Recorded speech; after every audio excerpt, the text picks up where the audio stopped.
O terceiro mito tem a ver com os grupos focais, se forem usados em pesquisas qualitativas, devem seguir critérios formalmente estabelecidos, né? Então, existe esse mito em torno dos grupos focais, que eles devem seguir um plano rígido, né? Deve ser de 6 ou 7 membros para que o pesquisador tenha domínio sobre todos, dê a oportunidade de todos falarem, se for um grupo muito grande não dá.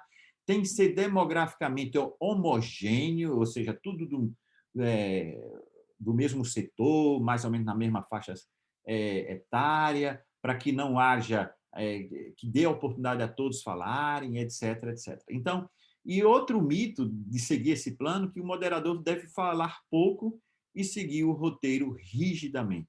Veja, isso é um mito, tá? E outro mito que tem a ver com os grupos focais tem a ver com a internet, né? Vocês sabem que eu gosto muito, e na formação eu falei dos dados corpus latente na internet, né? Em época de mineração de dados nas redes sociais da internet, os grupos focais são ou estão obsoletos. Já não preciso fazer grupos focais porque nas redes sociais tem lá muito mais pessoas dando a sua opinião, interagindo, então eu posso obter de forma mais plena a informação de um grupo de pessoas. Isso não é nada mais falso do que isso, tá?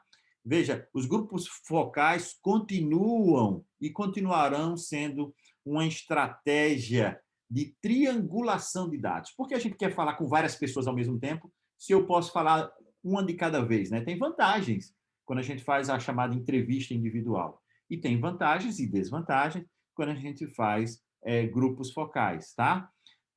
Quando eu faço entrevista com grupos focais, eu estou pensando na triangulação desses dados.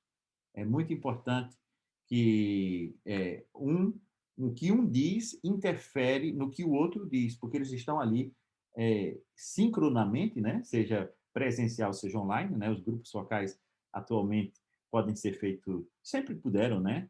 Desde que houve internet, Zoom e tudo, online também presencialmente, tá?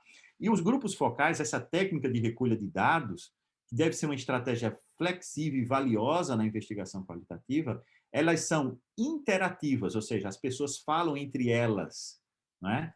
A sua opinião influencia na outra. Você está dizendo uma coisa, o outro disse outra, e você lembrou de uma terceira. E isso não ocorre, por exemplo, numa investigação individual. Você não tem um estímulo do pensamento do outro, do pensamento externo, que faz você convergir, divergir, concordar, discordar, não é?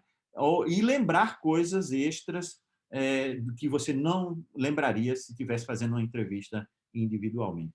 E ela é interativa, né? Ela é interativa e iterativa, né? São dois conceitos, um com N e outro sem N. O com N tem a ver com a interação das pessoas, né? E o iterativo tem a ver com ciclos, né?